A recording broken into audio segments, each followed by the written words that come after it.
Welcome back viewers. आज की video में हम डिस्कस करेंगे कि हम प्रॉफिटेबल कैसे हो सकते हैं।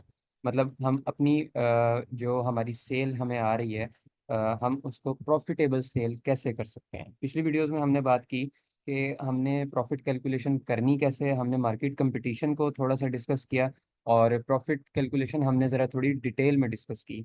आज हम बात करेंगे कि हमारे पास सेल आ रही है। पिछली वीडियोस में हमने जितने अपने प्रॉफिट कैलकुलेशन की थी, एक प्राइस सेट की थी और उसके बाद जो हमारे ऑर्डर डिलीवर हुए थे उसके अंदर हमने देखा था कि हमें कोई प्रॉफिट नहीं हो रहा। या तो हम ब्रेक इवन पे चल रहे हैं या फिर ये है कि हम बिल्कुल जो है वो लॉस कर रहे हैं। ठीक है, 10 या 20 रुपए का हम लॉस कर रहे हैं। तो आज की वीडियो में हम डिस्कस करेंगे कि हम अपने आप को प्रॉफिटेबल कैसे कर सकते हैं। ठीक है, हम अपने जो है वो ऐसी कौन सी प्रोडक्ट्स हैं जो जिनके प्राइस हम ज़्यादा करें तब भी वो सेल हो। ठीक है, तो इस चीज़ का आंसर हमें करेगा बिजनेस एडवाइजर। ठीक है, बिजनेस एडवाइजर जैसे पिछली वीडियोस में भी डिस्कस किया कि बिजनेस एडवाइजर एक बहुत अच्छा टूल है जिसके ज़रिए हम अपने स्टोर के इनसाइट्स को देख सकते हैं। ठीक है, आज हम इसको ज़रा थोड़ा मज़ीद डिटेल में डिस्कस करेंगे और इसको यूज़ कैसे कर सकते हैं, किन किन पर्पज़ को फुलफिल करने के लिए हम इसको यूज़ कर सकते हैं, वो हम इसमें डिस्कस करेंगे अभी।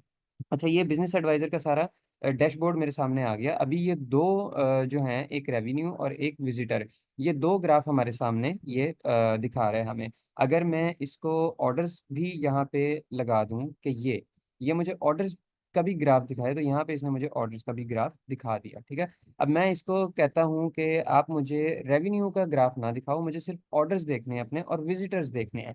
यानी कि ये इस लाइन पे मुझे बता रहा है कि 17 अगस्त को मेरे पास 36 विजिटर थे और बायर कोई भी नहीं था, यानी ऑर्डर कोई भी नहीं था।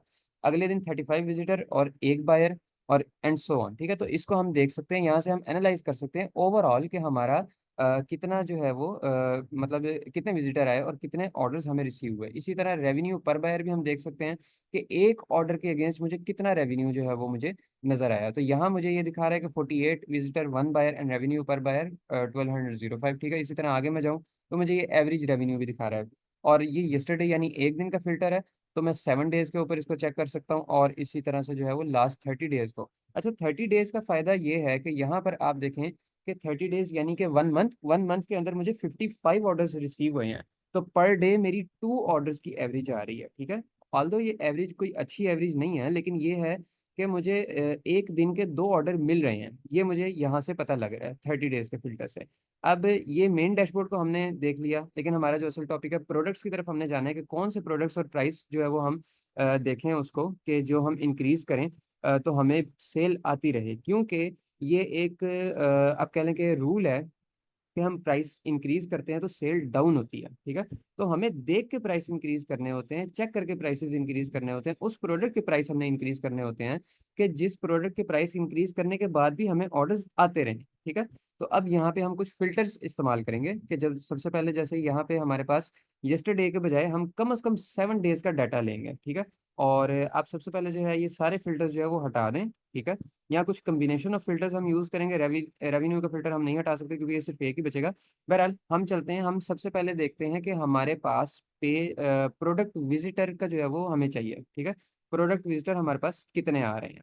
तो एक ये फिल्टर मैंने सेलेक्ट कर लिया। उसके बाद मैं देख रहा हूँ कि जो विजिटर मेरे पास प्रोडक्ट विजिटर आए हैं उसमें से ऐड टू कार्ट यूनिट्स कितने हुए। ऐड टू कार्ट यूजर्स का एज सच पर्पज नहीं है, क्योंकि ऐड टू कार्ट यूनिट्स जितने होंगे कम से कम उतने यूजर जरूर होंगे। यूनिट्स जो है जितने होंगे उतने यूजर जरूर होंगे। ठीक है, इसी तरह से मजीद आगे चेक करें तो ऐड टू कार्ट तो कर लिया कस्टमर्स ने, लेकिन उनमें से ऑर्डर कितनों ने प्लेस किया। ठीक है, ऑर्डर कितनों ने प्लेस किया और मेरे कितने यूनिट्स सोल्ड हुए, यानी कि कितने पीसेस मेरे जो है वो सेल हुए।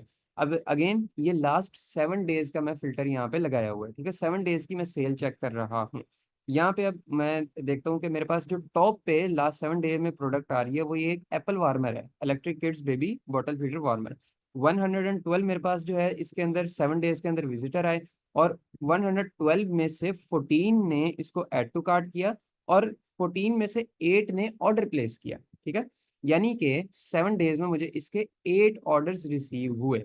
और इस प्रोडक्ट के लिए क्या सीन है जी कि 50 visitor, 3 add to cart units, 2 orders and 2 unit sold. अब इस तरह से हम चेक कर सकते हैं कि हमारे ये एप्पल वार्मर जो है ना, ये हमारा अच्छा सेल हुआ है, तो इसके प्राइस हम इंक्रीज कर सकते हैं, ठीक है। और अभी करंट प्राइस देखने के लिए हम यहाँ इसके ऊपर क्लिक करेंगे तो हम इसके प्रोडक्ट डिटेल पेज के ऊपर पहुंचेंगे। ये मुझे फिलहाल यहाँ पे आउट ऑफ स्टॉक शो कर रहा है, इसका स्टॉक भी मैं आप कर सकता हूँ, ठीक है।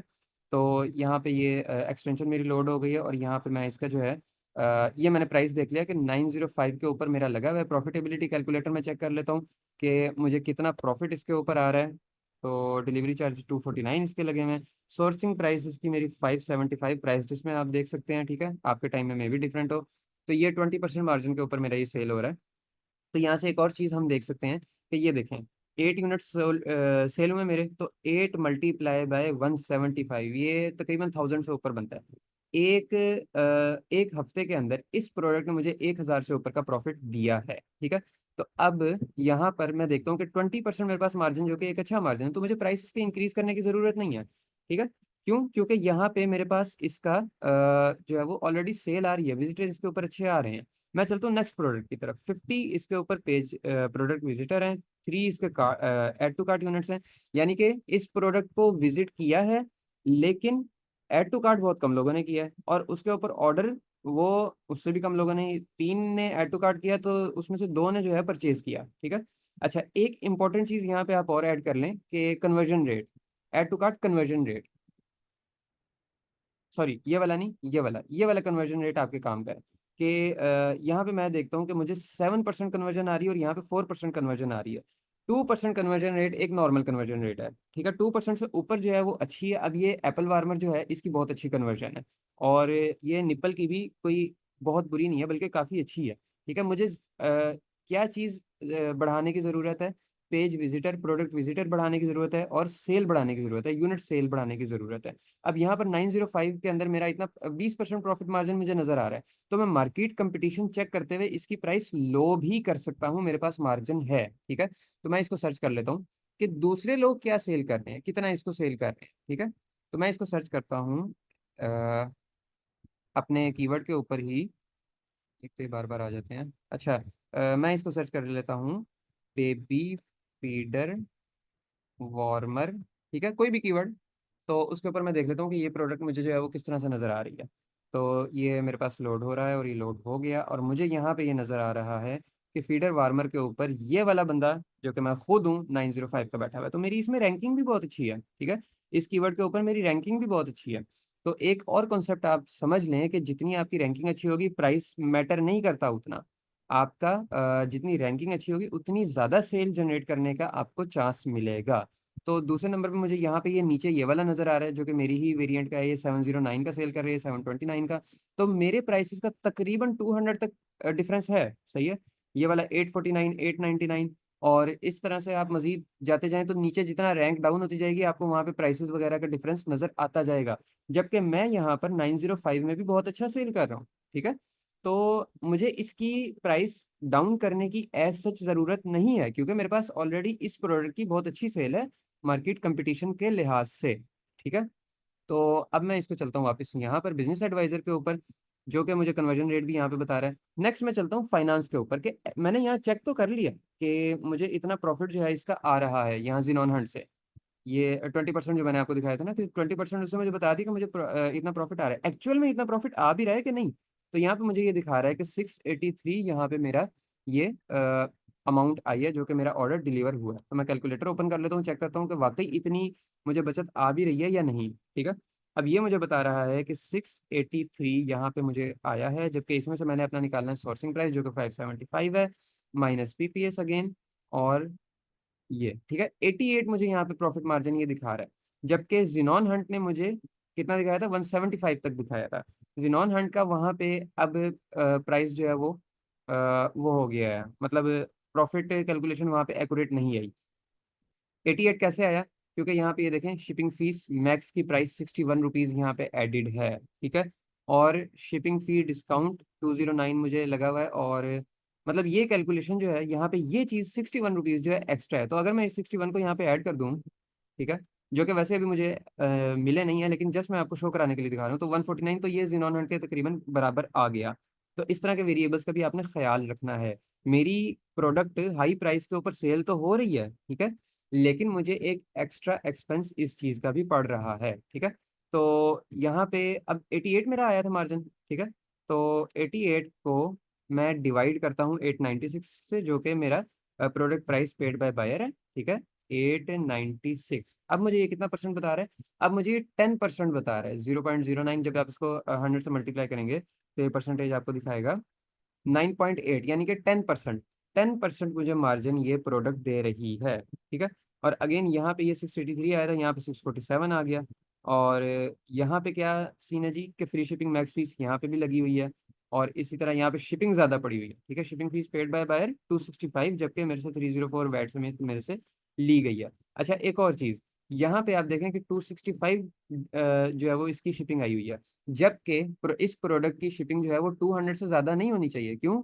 तो इसकी क्या रीज़न है? इसकी रीज़न ये है कि आपकी प्रोडक्ट का वेट एंड डायमेंशन जो है वो थोड़ा सा ऊपर नीचे होगा। हम इसको प्रोडक्ट टैब में भी चेक कर लेते हैं। ये सारा कॉन्टेक्स्ट इसका जो है वो प्रॉफिटेबल होने के लिहाज से, यानी कि आपने प्रॉफिटेबल अपने आप को कैसे रखना है, किन किन चीज़ों का आपने जो है वो ध्यान रखना है। अच्छा, इसका कीवर्ड जो है वो कुछ और है, यहाँ पे वार्मर लिख के मैं सर्च करता हूँ। वार्मर लिख के जब मैं सर्च करता हूँ तो मुझे यहाँ पे ये मिल गया, ये इलेक्ट्रिक बेबी वार्मर, ठीक है। अब इसको जब मैं एडिट करता हूँ तो यहाँ पे मैं आपको दिखाऊंगा कि इसका वेट एंड डायमेंशन कितनी लगी हुई है। मैं जाता हूँ वेट एंड डायमेंशन पे, तो ये देखें 0.26 जो है इसका वेट लगा हुआ है, और ये डायमेंशन देखें कितनी ज़्यादा हाई हुई हुई हैं, ठीक है। इनको सेट कर दें। इनको जब हम सेट करते हैं 10, 10 एंड 5 के ऊपर, तो और इसको भी हम नीचे कर देते हैं, इसको भी हम 0.2 तक कर देते हैं। तो अब मैं जब सबमिट करके इसको देखता हूँ कि ये मेरा क्यूसी में जाता है या डायरेक्टली लाइव होता है, ठीक है। अगर ये डायरेक्टली लाइव हो जाएगा तो अभी के अभी मुझे इसका डिफरेंस पता चल जाएगा। तो मैं आ गया यहाँ पर अपने प्रोडक्ट पेज के ऊपर, और अब ये देखें इसके डिलीवरी चार्जेस यहाँ पे अभी 145 हो चुके हैं, जबकि पहले ये 245 आ रहे थे। यहाँ पे आप वीडियो रिवाइंड करके देखें, यहाँ पे आपको 245 नजर आएंगे। अब इसी के ऊपर मैं जब देखता हूँ आगे मजीद, सोर्सिंग प्राइस मेरी 575 और 20 रुपीज़ पीपीएस में डाल के इसको चेक करता हूँ, तो अब मेरा प्रॉफिट मार्जिन भी 21% के ऊपर इंक्रीज हो गया। तो ये चीज़ों का आपने ख्याल रखना है कि आपने प्रॉफिटेबल अपने आप को अगर रखना है तो इन चीज़ों का आपने ज़रूर ख्याल रखना है, ठीक है। यहाँ पे ये देखें शिपिंग फीस यहाँ पर इस ऑर्डर के अगेंस्ट मुझे 265 चार्ज हुई है, ठीक है। जबकि वेट एंड डायमेंशन सेट करने के बाद मेरी कितनी आ गई? ये पुराना पेज है, और मैं नए पे आता हूँ, बल्कि इसी को रिफ्रेश कर लेता हूँ, ठीक है। तो इसको जब रिफ्रेश मैंने किया तो यहाँ पे आप चेक करेंगे अभी कितनी आ रही है। अब ये 145 होगी, ठीक है। अब इस 145 का 16% सिर्फ मुझे चार्ज होगा, पहले मुझे 265 का 16% चार्ज हो रहा था, जो भी वैल्यू थी, ठीक है। तो इस तरह से आपने अपने आप को प्रॉफिटेबल बनाना है। ये एक मेथड हमने आज डिस्कस किया, और आने वाली वीडियोस में इंशाल्लाह इसी तरह से मजीद स्ट्रेटेजीज आपके साथ शेयर करूंगा।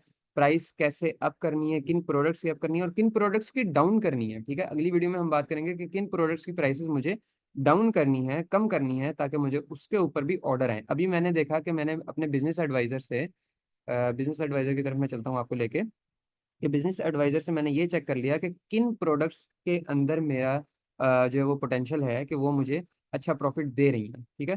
उन प्रोडक्ट्स को हमने फोकस करके एक प्रोडक्ट को हमने सेट कर लिया, ठीक है, ये वाली हमने सेट कर ली। इसी तरह निपल को हम चेक करके उसको भी सेट कर लेंगे।